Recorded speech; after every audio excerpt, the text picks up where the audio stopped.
Ben, c'est rigolant, vu votre question en disant que nous avions échoué de chipper le bourgmestre de Kampemba. Voilà pourquoi nous changeons de commune.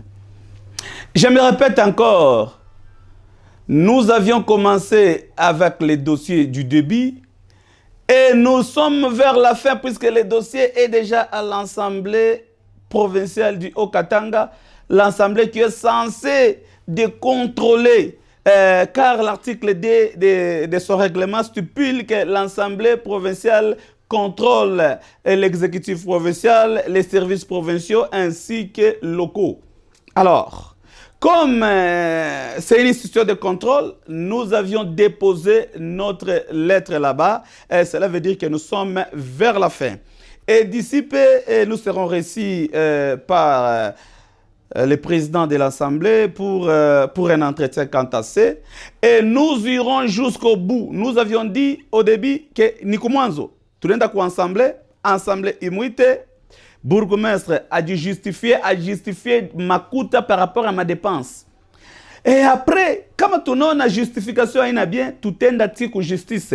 Je vous informe que le procureur déjà a un dossier. Tu me fais guichet, tu sais, non, à deux coups, directement au parquet, tu es de organe ya contrôle. Après avoir contrôlé, alors, tout à l'heure, comme ma explication nette et claire, je franga.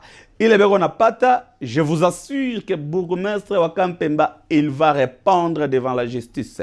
Nous sommes un mouvement patriotique, nous travaillons pour le Congo, nous travaillons pour la population. On ne cédera jamais à aucune intimidation. Nous allons arriver avec lui jusqu'au bout.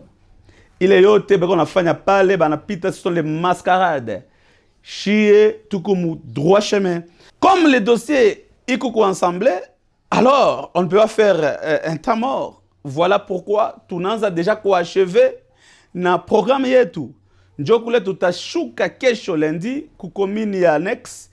Tuyo tena ku évaluer franga ile baripata environ 7 millions de dollars selon rapport ya ITIE. Na ile makazi bourgmestre wa commune annexe ashakufanya. Banduku, en tout cas, il faut que nous habitude ya kusoma mikanda, malwa yetu. Musome code minier par redevance minière, papa qui kita miuma. La redevance minière, il a sema Dieu, il est code ya mupia, il code ya sasa barituachia, il code ya sasa législation irtupa. Ni code inapatia valeur sana ma entité yetu. Ni kule riacha cote makuta ya moya mingi inafungula breche ya redevance minière. Il est franga redevance minière. Seulement avec les franga redevance minière, a tout à poussa ma balabala mizuri ya kuleta biakuria, a tout à poussa ma développement mwetu. Munaona, ni kule tutaenda fashi yote kule bego na pata redevance minière. Tout a semezé les mambo. Aina paka muville, aina paka makomine, tutenda na muma chefferie, tutenda ti kule kote beko na pata franga. Mairie atatonesha comment na utilizaka le franga. Gouvernorat ya province tutayua ni franga ya redevance minière ikunenda wapi urifanya nayo nini. Donc tukunenda étape par étape. Tunaanza kuma commune, tutenda ku ville, tutenda ku province, tutenda na kuma chefferie, fasi yote franga ikunenda ya redevance minière tutasemezea. Tukuna sema, tukuna manda ya peuple.